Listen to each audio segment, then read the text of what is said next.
welcome to Lather Talk, a wet shaving podcast. I'm your host, John, aka Latherhog, and with me is my co-host, Gerard. Hey, Gerard. Hey, what's up, everyone? Gerard here from Hey Gerard Shaves on Instagram. And I'd also like to introduce our special guest for today. He is IAMCDB on YouTube, aka Chris Bailey. And Chris, we would like to welcome you to the show. Thanks very much. I really appreciate the opportunity. A great place to start is the beginning. And Chris, since most folks know you from your YouTube channel, I'd love to hear, how did you first decide to start a YouTube channel for wet shaving? Thank you very much for that question. That's one that I've had to answer a few times, but probably not enough. I started simply because at the time, I was in groups and there were, some of them were a little rough for new people. So a new person would ask a question like, can I put boiling hot water in a scuttle or something? And the group at the time would descend on them and heckle them and create all sorts of problems. And basically they beat up on new people. And so I was relatively new myself, but not entirely.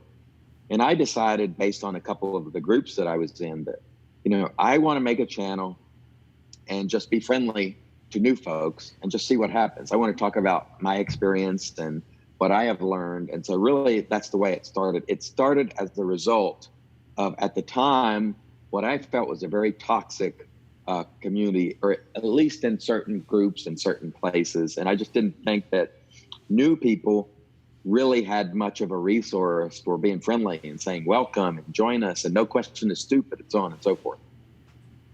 I think it's awesome what you're doing for the wet shaving community in general, but in particular that you've really tried to, I think, rally other content creators, in particular on YouTube, and really reach out to folks who, especially are just starting their channels, maybe hit a few rough patches or need some advice. So I've seen you there. I've seen you, within your own channel, give shout outs and just get eyes on it. But the real question is, how do you go about finding new channels? Is it like word of mouth or a certain term that you pop into YouTube to search for? How do I have time? It's difficult, but I'm a very early riser. So I usually get up about 3 a.m., which is when my videos also are posted, and I'll try to watch as many as I can. And I try to support as many people as possible. And for me, that's just the way I try to give back. So mostly I just stumble upon new people. And if I see something, and as long as they're doing it in what I consider to be a positive way, I'm happy to mention them. But from there, it's up to them as to how they run their channel and how they build it. But the reason I do that is because when I started making videos, there were some larger channels like Antic59 and Michael Freeberg and, of course, Geo Fatboy and Nick Shaves. But no one at the time really advocated for smaller channels. And no one ever really shouted out smaller channels just because it wasn't anything that folks did. They simply made the type of content they made, and that was it. And so I always said, if I developed any sort of following, that I would always try to mention small channels or just anything that strikes my fancy.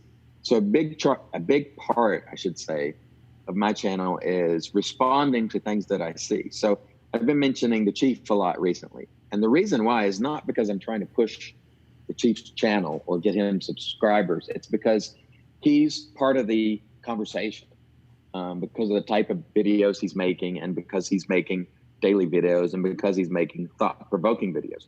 So if I see a video that's remarkable to me or something that just sort of stands out, I'll mention it. Also, when I see someone new, I try to mention them. The only time I won't do it is if someone's being ugly or, not really doing it in a positive way. Because I always say that the things that I regret about making content over the years is when I allow myself to be upset and react emotionally to things and not add something positive to the community. That doesn't mean you can't discuss difficult issues and give an opinion. But if you're talking about people and not the practice or the action, that's sort of where I draw the line. I don't like personal attacks being made on people. I think it's completely fair game to talk about business practices or how someone does something. And I know that's a very long-winded way. I didn't answer how I find them. They just really sort of pop up, honestly. The YouTube algorithm suggests it for you, does actually a pretty good job of doing that. If you like this, this person's new. So I feel like over the years, that's just something that's kind of been beneficial for wet shavers in general. Oh yeah, I agree. They pop up and I watch, and sometimes people reach out to me and they say, I'm thinking about making a channel because I love wet shaving, and I say, go for it. I do not look at this as a competitive thing in terms of content creation. I am not in competition with anybody. I make the content that I enjoy, and if people watch, I'm really, really happy and I appreciate it. But I don't do it to compete. I don't do it to have the largest channel. I've been doing it for a long time. I've probably made more videos or have more videos on the 2 channels than anybody. But I don't have, by any stretch of the imagination, the largest number of views or subs. I do it for enjoyment, first and foremost, and everything else is just gravy. If you get subs, if you get likes and views, I appreciate that. But for me, it's making a video and then the interaction that I have with people that is what I find really valuable. It's not for all the things that some people seem to think. Like they say, no one ever sends me anything. Well, don't get into content creation because you expect something. Expect to enjoy. Let me phrase it a different way. If you're not doing it for enjoyment, in other words, you don't enjoy actually making the video, editing the video, sharing your experience, then don't do it. Because you're in it for the wrong reasons. If you think you're going to get fame or glory or a bunch of stuff. I just don't, we're in a niche hobby. You're not going to be famous. Let's just be honest. Yeah, we definitely, with wet shaving, occupy a really unique corner or back alley of YouTube, I think. Just curious, what would be some tips or advice you'd have for someone who wants to start their own wet shaving channel, or maybe they're just starting out and are like a few videos in? The number one thing for me is keep it on topic. Keep it to wet shaving and things that are related to wet shaving. Do not veer off course and get into ranting about politics, which I have personally done in the past. Keep it to the thing that you're enjoying. So in my case, what happened was I went through changes in my life. I started using it as a sort of sounding board to let frustration out. That's not why people are coming to visit you. And I really think that if you build a channel around really enjoying wet shaving and then you change it and you start ranting about politics, you've really done a disservice to your viewers. They're not coming for that. They're coming to enjoy. They're coming a lot of times to get away from that. And so once I realized that, I started making the type of content that I used to make, whereas I'm just enjoying shave. The number one thing in my view is to make sure that you keep it on topic, that you're enjoying it, and that you're not being negative or attacking people. That for me is somewhere, I think that's where I draw the line personally. You don't need to attack people. It doesn't mean you can't criticize things, actions, but don't get personal, I think is one of the big tips that I would give. And also, don't look at the largest channel and just do the same thing that they do. So create your own niche, have your own things, whether it's a catchphrase, whether it's something that is unique to you, because there's plenty of people doing this. And this is a relatively small audience. So you need to find something that you do that no one else does. If you're doing the exact same thing, then you're probably not going to get as much enjoyment out of it if you're expecting to be watched. That said, if you do the video with personal enjoyment in mind, you're going to be good no matter what. If you just say, hey, man, I like doing this, I think people will also enjoy it too. That's my personal opinion.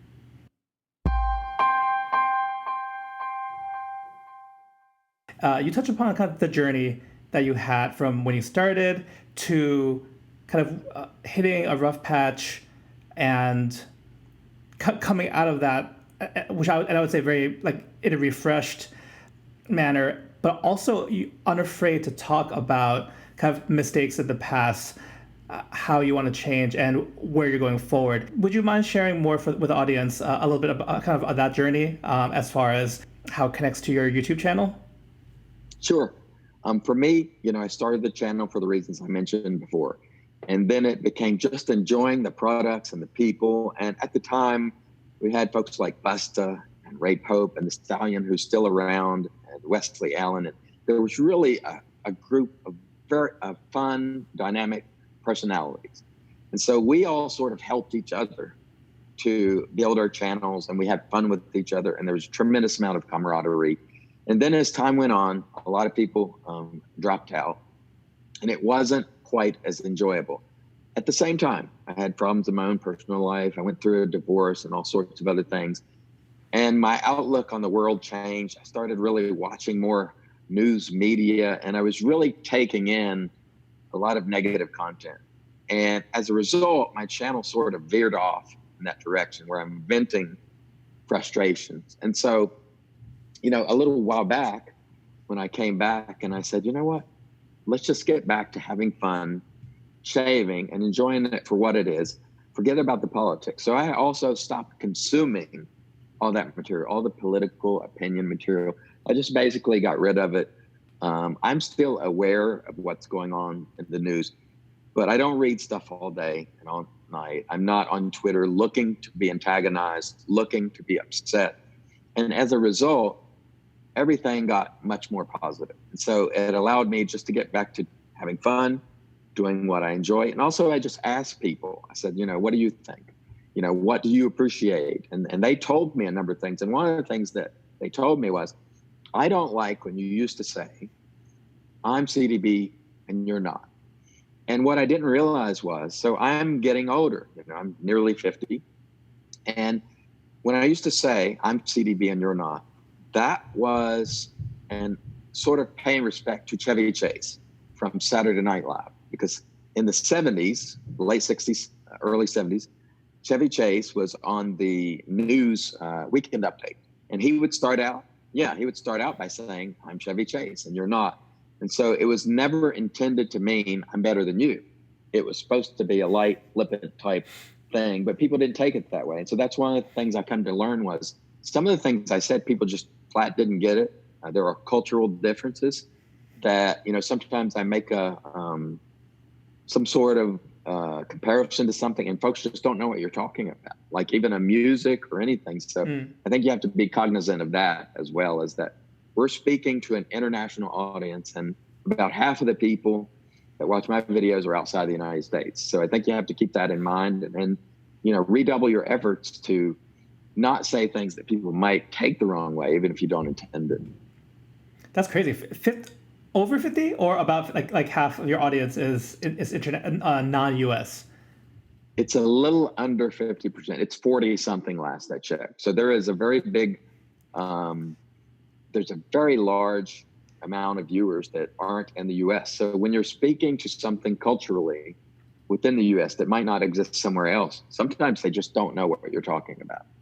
And so I have learned that recently through talking to people like Johan from Shave and Butcher, because he'll say, what are you talking about? I've never seen that. And then I'll send him a clip. For example, Sanford and Son.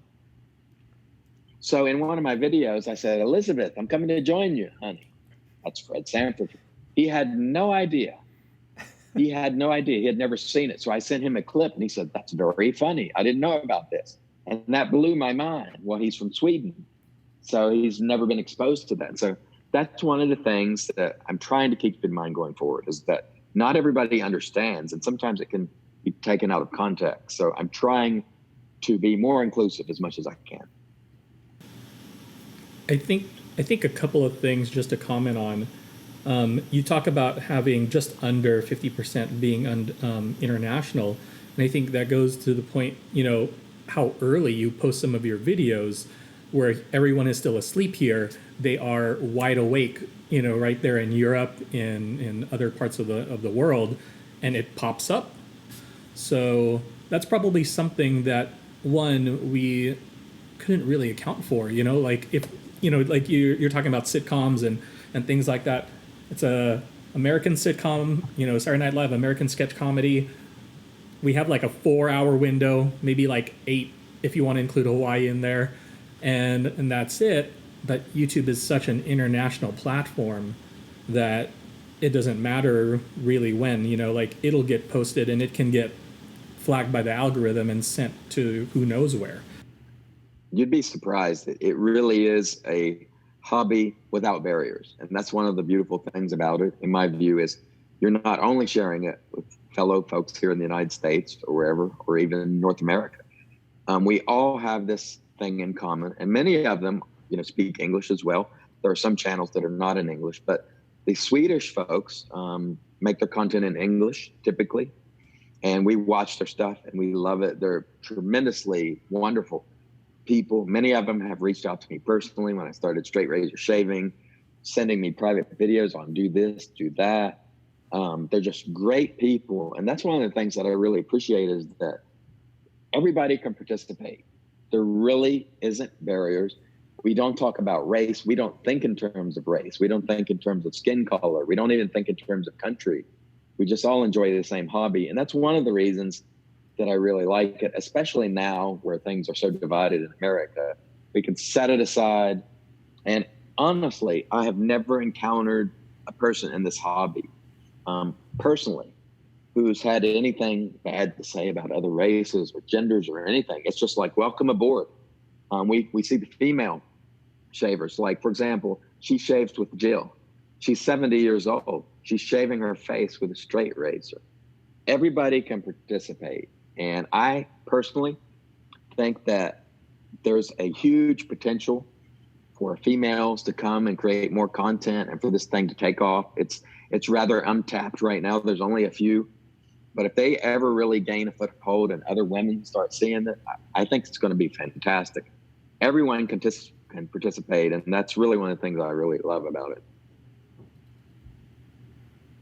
Yeah, I think that's been a great trend as of late. And I know that's something in particular I think that you've made a point to elevate as well as far as the channels that you're including, especially to pay special attention to women wood shavers, because up to this point, right, it's 50% of the world population on potentially on board, but missing out so much. And I mean, more than ever now with I think with the advancements in both the actual shaving soaps and creams, post-shave regimen too has come, like with serums and other things. Not to say everyone partakes of that, but you see those kind of products more.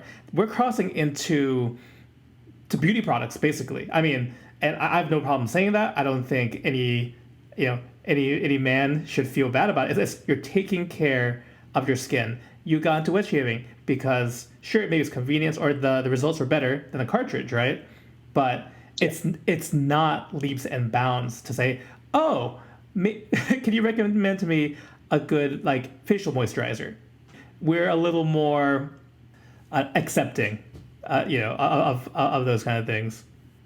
We certainly are accepting, and I think that's one of the things that I really appreciate. Anyone can participate, and yes, we're going more towards the realm of beauty and all those things. But I think once again, everything that anyone does, be it an artisan, be it a content creator, that has the potential to pull someone else in. So if it's Peter Charkalis making some skin serum or Zingari or whomever, and a lady or a gentleman happens to fall into traditional shaving, I think a lot of times we call it wet shaving, and people don't know that when we say wet shaving, we mean traditional shaving. So I like to say traditional shaving. Okay. But anyway, back to the point. Everybody that discovers something and then sort of falls into the rest of it is a big plus. So I think folks branching out and including some of these other things is a positive development, in my view. I talk about this, I mentioned it a couple times. Like, for example, my wife is really into nail polishes, right? So like some of us have 10, 20, 70 soaps, right? And she has probably 50 nail polishes. And I would talk to her about it and mention shaving it is not a male exclusive thing, obviously, But like women, like love going to get manicures. They love getting pedicures. They like getting pampered and stuff like that. And this is just kind of, the male equivalent, but really it's the gender neutral equivalent, and things like that. Why can't shaving be a pleasurable, experience? And then not just that, like John mentioned, okay, well, instead of just splashing on, water or just an alcohol-based splash, so many companies are using, just serums and oils and stuff like that to really just heighten that experience. And I love it, right? I'm totally a sucker for it. And I think so many of us really enjoy that aspect of the hobby. Maybe we didn't, and I don't know if we all initially entered the hobby with that in mind, but just kind of the longer you're in it, just the more ways you find of finding a pleasurable experience while shaving. And I think that's something that you share, on your channel, and I think John and myself share, through our avenues and things like that too, is why are we even having this conversation? Because we find something that we all love in this hobby, and we really do want to share it with others. We want to talk about with others, no matter where they're at, wherever they're from. Oh yeah, I agree. It's something we certainly want to share. That's why we're in the business of content creation to begin with. When I discovered it, it was not only the things I mentioned to you earlier, which was there was a lot of people being mistreated as I saw it, but it was also like, I want to share it. This is awesome, because it literally went from, I had used all the cartridge razors, and quite frankly, I just didn't know how to shave, and most people don't, to be honest, to shave properly. And so I happened upon an article or something, and then it pointed me, somehow I found Geo Fat Boy, and then Mantic 59, and I'm like, oh, I remember my grandfather doing this, and I watched many of those videos, and I said, I'm going to try this. So I tried it, and I'm like, wow. I got Todd Sandalwood, who's the first soap, and the scent blew me away. That's what hooked me right away. The scent of Todd Sandalwood was like, oh man, this is so much different from anything I've ever experienced. And I was like, I wonder if there's anything else out there. And so I had an Edwin Jagger razor. The first number of shaves didn't go well. I mean, it doesn't usually go well in the beginning.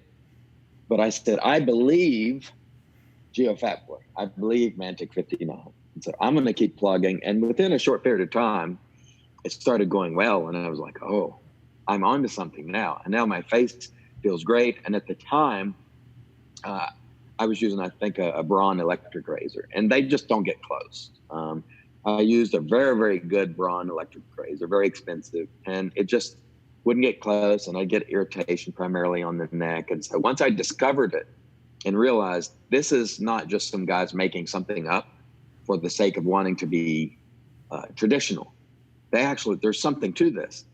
And so then I said, I want to share it with other people. What's the most effective way of doing that? Well, YouTube was growing, and social media. And so you start joining the groups, you start talking to like-minded folks, and then you start sharing. And then years later, here we are.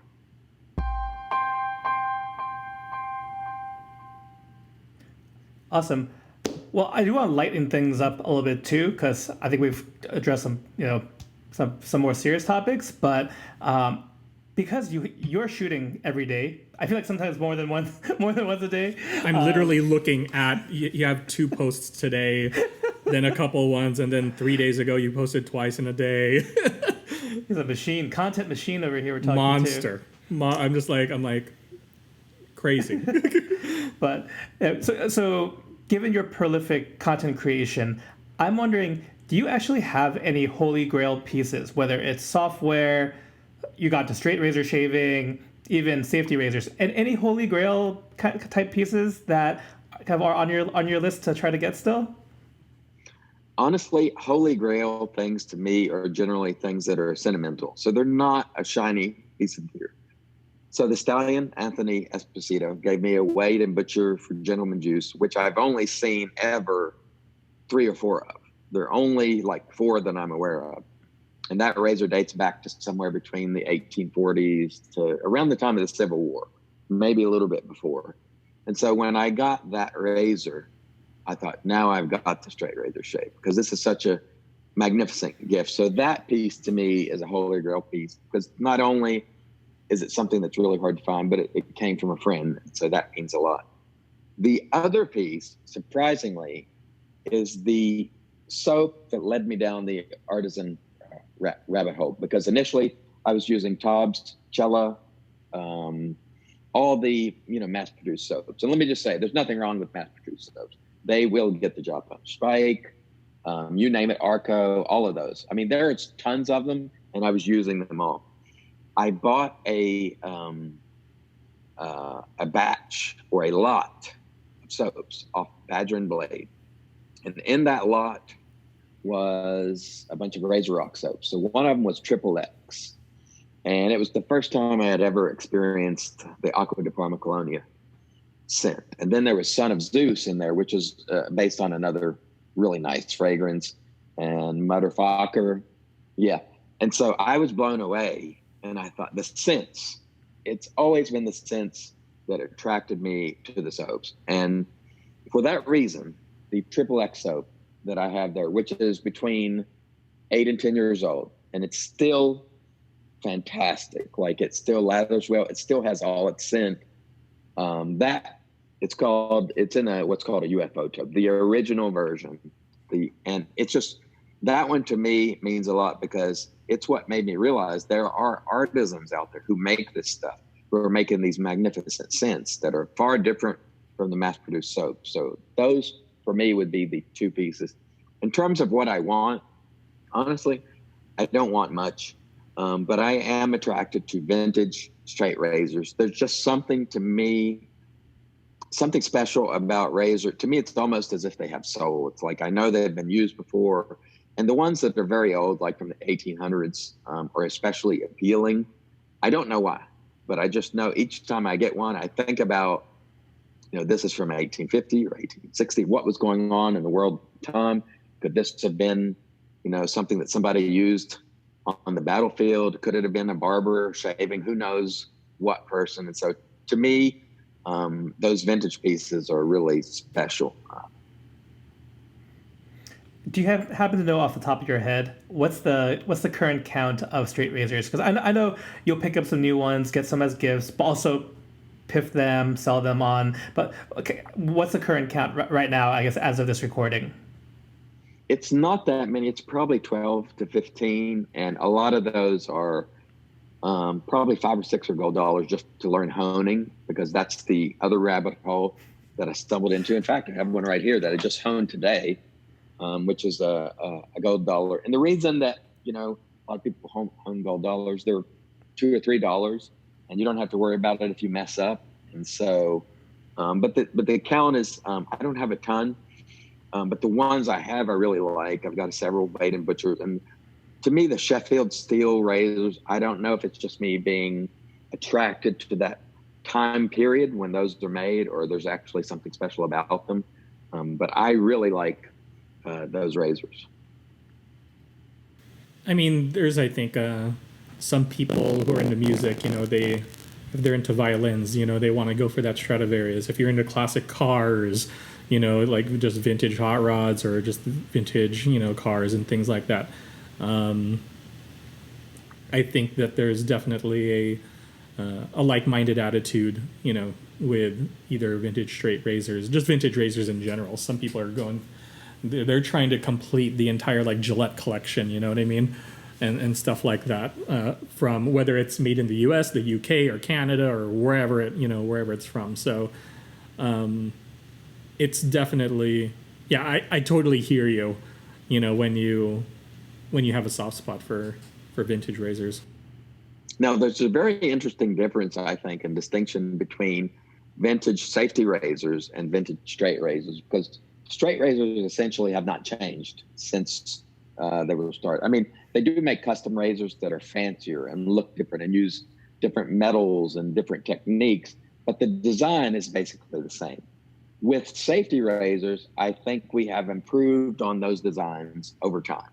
And some of the modern razors today are absolutely phenomenal in their ability to be efficient, yet easy on your face. Carve, I think, would be an example of that. A razor that is efficient, yet easy on your face. But straight razors, on the other hand, largely they're the same as they always were, minus customs and special looking razors. And that also appeals to me, that, you know, it's sort of the same thing as it's always been. On the safety razor side of things, though, I think there are some folks who don't appreciate vintage safety razors, because most of them, or a lot of them at least, people find them to be mild and not efficient as today's offerings. Would you say that technique is everything? That's a great question. That's a great question. I like that. I'm glad you mentioned that. I'm glad you teed me up. You triggered already. I want to explain something. When we say technique is everything, and this is sort of the example that I'm using. When you look at your wife and you say, "You're everything to me," you don't mean that in a literal sense. In other words, you're drinking right now. You have to have sustenance. You have to have food. You need your daughter if you have her. You need other people in your life. You need food. You need sustenance. It's not a literal thing where you say you're everything. And in the same way that we say technique is everything, it doesn't literally mean that that's the only consideration. What we mean by that is it is the most important consideration. If you have great technique, you can shave with almost anything. There's plenty of people that have shaved dry with butter, I've used on dishwashing liquid or soap, just for the sake of doing it, just to say it can be done, and you can do it. I think the argument that, for example, our friend the Chief from Shaving with the Chief has is he believes that some higher quality soaps afford him a little more leeway. And I think that's something that could certainly be explored. But the problem is we don't have an objective way of measuring how slick a soap is. If you even believe in cushion, how much cushion it provides, glide, there are all these terms that we use, most of which we can't measure. We can't objectively measure scent. We can't objectively measure slickness. And so any of us who talk about soaps and put numbers on them, it is entirely in this subjective realm. The only thing we can talk objectively about is the ingredients in the soap, what the soap costs. I mean, those are facts, and those are things we can hang our hat on. We can't hang our hat on the fact that this soap is the slickest or that soap is less slick, because also something that people don't consider is your technique for lathering comes into play as to how slick a soap can be. So there are so many variables, and without any objective way to measure, it's really difficult to say that a soap that has really special ingredients affords you more protection. None of us can say that. But what I can say for a fact is if your technique is good, and I think Dave Card is someone who proves this very consistently. He shaves within 5 or 6 minutes. He doesn't spend a lot of time lathering, and his technique is just fantastic. He shaved with a blindfold, with a straight razor in, I think, 4 minutes or maybe under. He doesn't cut himself. He rarely cuts himself. He gets great shaves on a regular basis. It's because his technique is superb. So I think you can objectively say that technique is one of those things that gives you the most. How much the soap means, I can't really say. But what I do think is I would rank it this way. Technique is number one. The blade, the actual blade, for me would be number two, or razor if you're using the DE razor. And then soap comes in, I should say, after that. That's where I would rank it. I'd be curious to hear what you guys think. I'll go for this first. Well, it looks like you're thinking, John. So, like, I've talked about this with others as well. You know, saying that you can try and standardize everything, right? But truth is, our tap water is different. The contents of our tap water is different, and that can have a either small or significant influence, like on how we lather, how much soap we load, how long we load, all of those little variables, right? And you can buy like a $60 tub of Martin de Condra, right, and get just a mediocre lather, and you can buy like from Italian Barber, you can buy Amici, which is $3.99, and get a serviceable lather, right? And who would know either way? And I think that goes to the point that you're trying to make, that I thought about, I tried using like distilled water. I tried measuring, and I'm just like, this isn't pleasurable. This isn't enjoyable for me. And there's some people that do it. Their level of OCD is admirable, and God bless them. I just don't. I don't have it in me to do that all the time. But I would agree that technique is definitely probably the key factor in everything. Same thing with hardware. Whether you're using a straight razor, DE, no matter what blade you use, some people say, "Oh, this razor's terrible," or "This blade's terrible," and I'm like, I get great shaves with that blade. I get great shaves with that razor. And it's not like I have I don't really have sensitive skin. I don't have leather skin, but I think that you kind of just find your way into whatever technique it is that works for you. And you can always add upon that knowledge. Someone will say, "Oh, I did this, and it just completely changed the way how I shaved." A perfect example would be the super, super small light strokes. Some people, we just want to go like with a DE and just kind of just like big swipes and stuff like that. And then we end up like either getting ingrowns or we cut ourselves or anything like that. And someone going super micro on the strokes every single time. And then afterwards, perfect BBS shave, And I think people are continuously going to be doing that. Someone's going to find something new, and they're going to say, "Hey, I don't know if I discovered this, but here's something that I found. See if it works for you." And I think that's going to just happen continuously. As I was listening to like your answers, both Chris and Gerard, I think technique. It has to be technique primarily because so many things encompass technique. It falls under that category. So there's preparation, right? Whether that means you're showering before, warm cloth, a pre-shave, whatever it is. Preparation is one, right? You guys have mentioned the importance of choosing the tool you're going to use. Straight razor, the right safety razor for you, the right blade for you. Blades, hands down, right, has got to be the most mileage may vary thing. I love Gillette Silver Blues. I hate Gillette Silver Blues. I love Perma-Sharps. I hate Perma-Sharps. But it's every face is different. And I was thinking like mapping your facial hair growth is important too, right? Because especially a straight razor, am I actually going against the grain? Like especially under the neck area and the chin, it's all different for everyone. Sometimes some people I've heard it goes like a cyclone kind of pattern. So there's like you got to kind of be a little creative with how you go there. But that's all technique because that's also experience. If you want to say like how long you've done something, obviously straight razor shave number 5 is gonna be like peanuts to like number 50 or 60. Like hopefully you're not shaving as well as you were back in the single digits. But like all these things, right? That I'm talking about. I feel like they all fall under technique, even though it's like they're such different things, but they are mostly things that experience and trial and error. We learn. What is traditional shaving? Traditional shaving is really techniques, and so we're using progressive beard reduction, making multiple passes.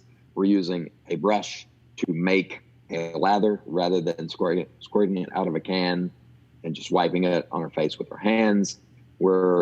Everything is about technique as it applies to traditional shaving. It is technique. That's what makes it different, because I have done this before. You can go get Barbasol or whatever product you like, Edge Gel, and you can use it in the traditional way.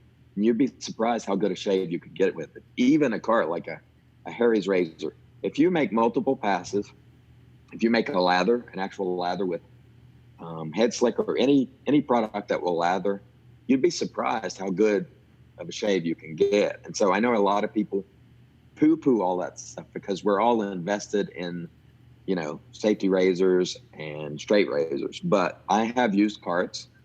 I didn't use them for many, many years because I was full in on carts are crap, carts are crap, carts are crap. And then I just tried it. And I'm like, wow, what really mattered the most to me was learning how to shave, learning what my face will reasonably tolerate, which is one of the things that's rarely mentioned, but very important. There's certain areas you don't go against the grain or with the grain or what have you. It's all about learning what your face will put up with it and how it responds, and then working within what it will reasonably tolerate, and then using equipment that you can get the best out of. That's the way I see it.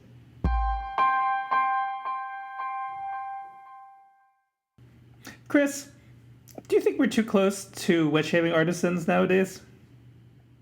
I think that's a great question. And I would start by saying that as content creators, our responsibility primarily is to the viewers, readers, or whatever format you're making content for. You have to keep them in mind. And some of us, including myself, are friends with artisans. I'm just going to use Peter Charkalis as an example. I'm friends with Pete. We've broken bread together. He's a great guy.